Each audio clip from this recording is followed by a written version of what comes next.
উপরে এই যে বাচ্চা ছেলেটা ফটো দেখছো, এই ছেলেটার মধ্যে না কিছু তো একটা আছে, না হলে এত কম বয়সে, মানে ওর বয়স এখন 8 বছর, ও কিছু বোঝেই না এখন, তারপরেও নিজের বাবার মৃত্যুতে নিজে দাঁড়িয়ে থেকে বীরের মতো ভারত মাতা কি জয় এই কথাটা বলার সাহস পেত না। কেন বলছি এত কথা এই বাচ্চা ছেলেটাকে নিয়ে? তাহলে চলো ভিডিওটা দেখো, তারপরে আসছি বাকি আলোচনায়।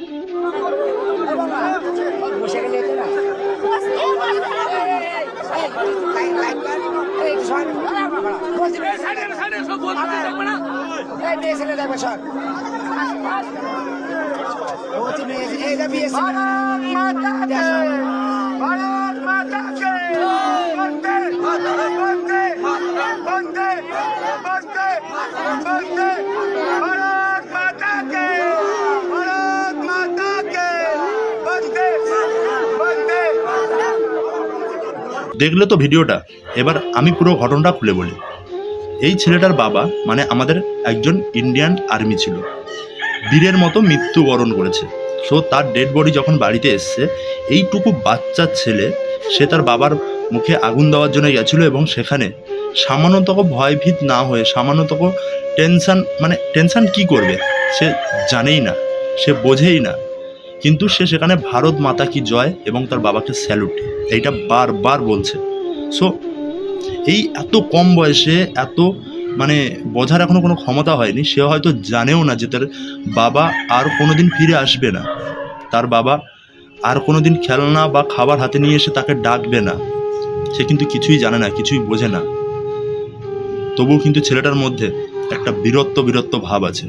আর কেনই থাকবে না? কারণ আমাদের শহীদ ক্ষুদিরাম থেকে শুরু করে স্বাধীনতা আন্দোলনের সময় যতজন ভারতবাসী প্রাণ দিয়েছে, প্রত্যেকেই এইরকম কারুর না কারো সন্তান ছিল, কোনো না কোনো বীরের সন্তান ছিল তারা। তার জন্য কিন্তু তারা দেশের জন্য মৃত্যুবরণ করতে এক পাও পিছু হটেনি। তো সেই রকম উনি তো আমাদের আইডল, আমাদের বীর সৈনিক, বীর সেনা, বীর সন্তান আমাদের ইন্ডিয়ান আর্মির বা আমাদের ভারতবর্ষ, আমাদের দেশের। তো সেইখানে তিনি চলে গেছেন পরলোকে, কিন্তু তিনি আর একটা বীরকে রেখে গেছে, যেটা ওনার ছেলে। সত্যি বীরত্ব বলে একটা যে ব্যাপারটা, সেটা ওনার ছেলের মধ্যে আছে, এই বাচ্চাটার মধ্যে আছে। তাই বলছি ইন্ডিয়ান আর্মি হওয়া অতটা সহজ ব্যাপার নয়। হয়তো টাকার জন্যে ইন্ডিয়ান আর্মিতে যোগ দিচ্ছে, কিন্তু অ্যাকচুয়ালি না, টাকার জন্য অন্য কাজও করা যায়, অনেক কিছু করে টাকা উপার্জন করা যায়। কিন্তু ইন্ডিয়ান আর্মিতে যারা যোগ দেয় বা যারা যোগদান করে, তারা কিন্তু একটা মন থেকে একটা ভালোবাসার একটা ব্যাপার থাকে, তার জন্য কিন্তু মানুষ ইন্ডিয়ান আর্মিতে যোগ দেয়।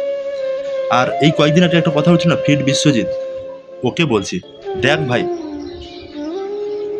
ভাই তুই বলেছিলি না ওদের বেতন, একটা টাকার জন্য ইন্ডিয়ান আর্মিতে সবাই যোগ দেয়, চাকরি করে, না হলে কেউ করতো না, টাকা দেওয়া বন্ধ করে দিলে।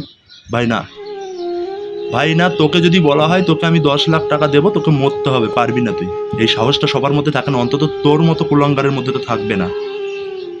সম্ভব নয়, এটা সবার দ্বারা সম্ভব নয় টাকার জন্য মৃত্যুবরণ করা। হ্যাঁ, ভারতবর্ষকে তারা ভালোবাসে, দেশকে ভালোবাসে, তাই দেশের জন্য তারা লড়তে গেছিল, কিন্তু তাদেরও তো একটা ফ্যামিলি, সংসার, বাধ্যবাধকতা যা হওয়ার সবটাই তো তাদের আছে। তাদেরকে ফ্যামিলি দেখতে হবে, সংসার দেখতে হবে, তাদের জন্য সরকার ন্যূনতম কিছু দেয়। কেন ন্যূনতম বললাম? কারণ নিজের জীবনের জন্য যেটা হয় সেটা ন্যূনতমই হয়।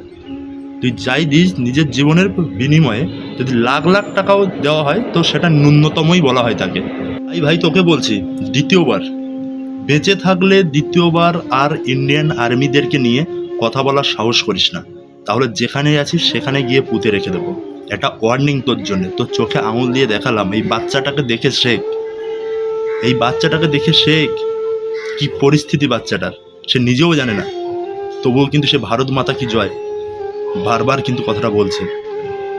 এটা কিছু না, এটা যা শিক্ষা, এটা তোদের মতো যারা ইন্ডিয়ান আর্মিকে নিয়ে কথা বলিস, তোদের মতো মানুষদেরকে বোঝানোর জন্য এটা শিক্ষা।